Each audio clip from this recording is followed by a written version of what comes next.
민수기 20장 14절부터 21절 말씀 교독합니다. 오늘 말씀은 가나안으로 들어가기 위한 첫 시도에서 만난 에돔의 도전을 내용으로 하고 있습니다. 에돔은 가나안 진입의 길목에 있어서 들어가려면 반드시 지나가야 하는 길이었습니다. 그러니까 지름길로 빠르게 가려면 꼭 에돔을 지나가야 하는 길목에 있었던 것입니다.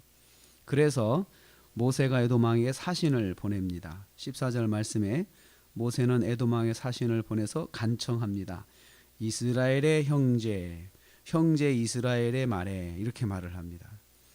에돔은 야곱의 형인 에서의 후손입니다. 그래서 에돔 야곱과 에서가 형제이기 때문에 그 후손인 에돔도 형제가 되는 거죠. 그래서 형제라는 표현을 강조를 합니다. 그래서 당신의 형제인 이스라엘이 이렇게 말을 합니다. 모세는 사신을 통해 여호와께서 기도를 들으시고 애굽에서 인도하여 내셨음을 강조하여 말을 합니다. 여호와께서 우리 기도를 들으시고 당신도 아는 것처럼 우리가 원래는 가나안 땅에 살다가 우리가 우리 조상들이 애굽에 내려가 살다가 학대를 받는 중에 여호와께 기도를 드렸더니 기도를 받으셔서 우리가 이렇게 나오게 됐다는 거 당신도 알지 않습니까? 그렇게 말을 하면서 지나가도록 간청을 합니다. 17절 말씀에 에돔을 지나가도록 다시 간청을 하니까 아무것도 손대지 않고 지나가게만 할 테니까 허락해 달라고 간청을 합니다. 모세는 이때 형제임을 드러내면서 기대하는 마음으로 사신을 보냈던 것입니다. 그러나 18절 말씀에 에돔 왕이 거절을 합니다. 이런 자에 거절을 합니다. 오히려 위협을 합니다. 내가 칼을 들고 너를 대적할 수 있다. 이렇게 위협을 합니다. 그러자 19절 말씀에 다시 모세가 사람을 보내서 간청을 합니다. 큰 길로만 갈 것이고 짐승이나 우리가 물을 마시면 돈도 낼 것이고 아무 일도 없이 지나가기만 할 테니까 제발 허락을 해달라라고 부탁을 합니다. 그러나 에돔 왕이 이 다시 부탁할 때 행동을 보여줍니다. 많은 백성을 거느리고 나와가지고 길목을 딱 차단하고서 이스라엘을 막습니다. 쉽게 생각한 길에서 생각지도 않은 장애를 만나게 된 것입니다.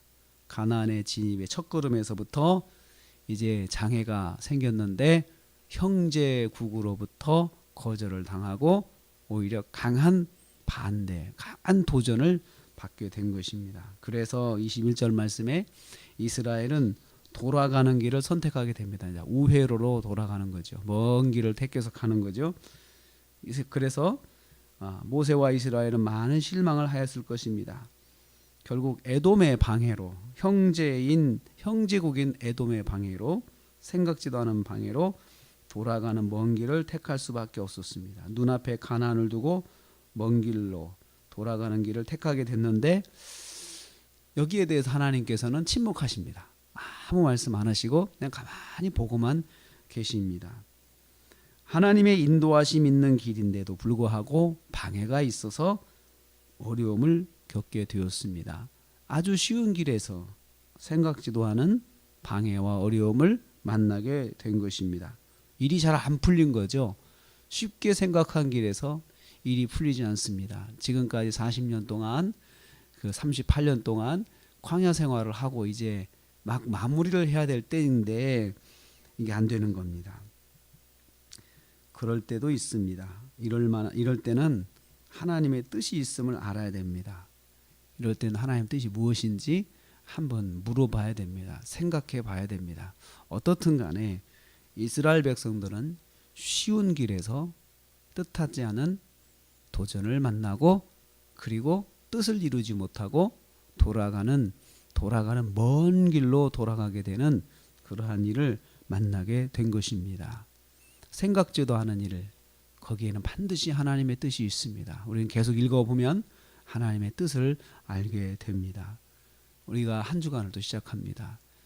꼭 좋지만 쉬운 길에서 하나님의 뜻대로 순종하는 과정에서 쉽고 또 그냥 편하게 생각했던 길에서 일이 풀리지 않고 어려움이 있을 수 있습니다. 그럴 때는 하나님 뜻이 있다는 걸 알고 일단 멈추고 하나님 앞에 엎드려야 합니다.